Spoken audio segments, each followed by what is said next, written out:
Nakaburol na sa Philippine Marine Headquarters sa Taguig City ang 17 sundalong nasawi matapos makaengkwentro ang mga Abu Sayyaf sa Sulu noong Sabado. May news to go si Ian Cruz live. Ian.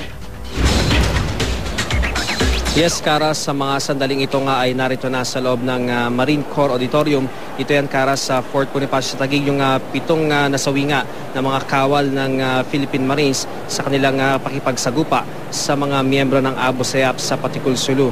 Pero bago dinala rito, Kara, ay nanatili muna sa isang funeral parlor sa Quezon City yung nga mga labinong mga sundalo bago nga dinala dito sa Fort Bonifacio kung saan sila binigyan ng arrival honors kanina. At matapos yung arrival honors ay tumulak yung funeral convoy patungo dito sa Marine Corps Auditorium.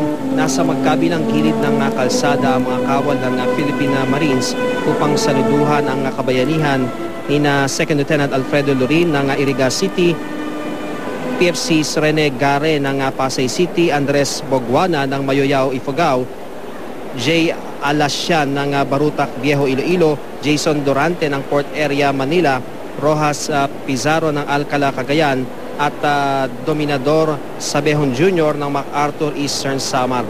Karalabis nga yung dalamhati ng mga kaanak ng mga sundalo na kasama rin sa naghati dito nga sa loob ng auditorium. Isang misa ang agad na pinangunahan nitong si Major Luis Ricafort, ang chaplain service chief ng Philippine Marine Corps. Napalid kay First Lieutenant Vladimir Cabrera ng Philippine Marines na isang araw na burol ang itinakda dito sa auditorium at inaasahan nga, Kara, na bukas na makapananghali ay iuwi na ang mga nasawing sundalo sa kanilang mga lugar.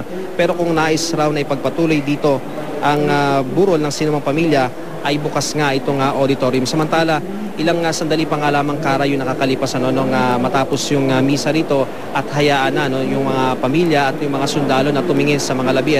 At napansin natin yung ilan sa mga kaanak ay talagang hindi makapaniwala dun sa sinapit ng kanilang mga kaanak. Meron pa nga dito yung si PFC Gare, yung kanyang mga kaanak, ayan, yung asawa niya si Tintin ay talagang hindi makapaniwala sa kanila nakita. Tinatanggi nila na kamag-anak nila ito dahil ibang-iba raw yung muka ng kanilang mahal sa buhay nung ito'y nabubuhay pa. Pero sinabi naman ng Philippine Marines na si PFC Gare talaga ay nakaburol dito at hindi raw ito ibang sundalo dahil na-document daw ito na maigi doon pa lamang sa kanyang pinagmulan sa Sulu at sa Zamboanga. Kara? Maraming salamat, Ian Cruz.